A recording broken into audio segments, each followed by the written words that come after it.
Nous allons voir maintenant l'application qui est toute nouvelle d'ailleurs, avec la dernière version d'iOS, qui s'appelle Rappel.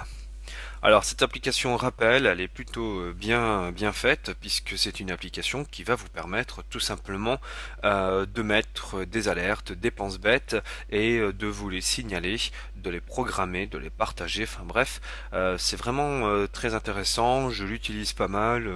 C'est bien quand vous avez une petite mémoire un peu comme moi et donc du coup cela vous permet de ne rien oublier sur votre journée. Alors comment ça fonctionne? Donc déjà ici sur la partie droite vous avez la gestion de vos rappels par liste, par date. Vous pouvez mettre la date d'aujourd'hui. Ensuite effectuer des recherches sur les rappels que vous avez effectués. Sur la partie accompli et sur la partie rappel. Donc là je vais la supprimer. Voilà, c'était pour un test.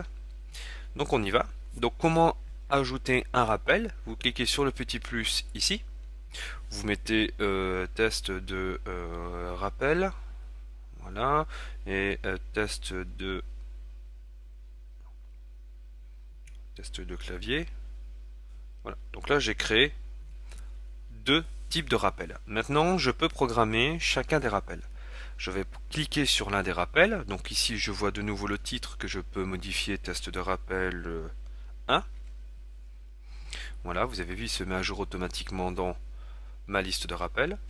Je peux faire en sorte de m'avertir à une date précise, donc on va prendre le vendredi 9 par exemple, euh, à minuit. Vous voyez, il met bien les dates d'aujourd'hui, etc. Donc je mets bien le 9.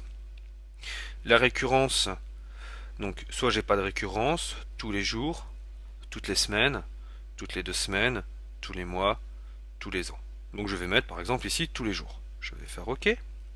Fin de la récurrence, donc me dire voilà quand est-ce que ça va s'arrêter. Bon bah je vais prendre par exemple le 10 mars. Je sais même plus quelle date on est, je vais mettre le 10 mars. Ouais donc c'est bon. Vendredi 9, samedi 10 mars. Dans le petit plus, je vais pouvoir définir une priorité. Je vais dire que c'est une priorité élevée. Vous avez normal, faible, aucune. Je vais mettre une priorité élevée. Je vais mettre une note. Merci de côté les vidéos. Je fais OK. Voilà. Donc là, on voit ici le résumé. Donc on sait que mon rappel, ma note est pour demain. Quand je clique dessus, j'ai m'avertir le vendredi 9 à minuit. Récurrence quotidienne. Fin de la récurrence samedi. Maintenant, si je fais OK et que je vais par date, si je vais sur le vendredi 9, je vois bien mon rappel qui apparaît. Donc, par exemple, ce qui est dommage, c'est un peu la récurrence tous les jours, c'est qu'elle ne s'affiche pas, c'est un petit peu dommage. Au niveau du calendrier, donc pour le 9, je peux rajouter une deuxième note, voilà, et ainsi de suite. Donc là, j'ai mon listing de mes rappels, donc on les voit affichés ici.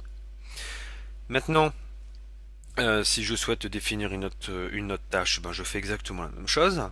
Maintenant, si ma tâche ici sont accomplies, il me met le nombre de tâches qui sont accomplies, et quand je vais aller ici dans la rubrique accomplie, il me dit qu'elles sont bien présentes. Maintenant, si je veux les supprimer, je la sélectionne, je la supprime. Même chose aussi, je la sélectionne, je la supprime. Et dans mes rappels, je vais toujours garder celle qui m'intéresse. Et je peux aussi la supprimer si je le souhaite. Voilà pour la partie rappel. Ah oui, je vous ai pas montré le moteur de recherche, je mets test de rappel. Voilà, là si je mets test, il m'affiche automatiquement la tâche en question et je clique dessus pour pouvoir l'afficher.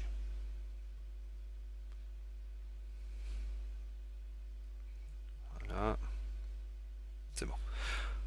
On se donne tout de suite rendez-vous pour l'utilitaire Notes. A tout de suite.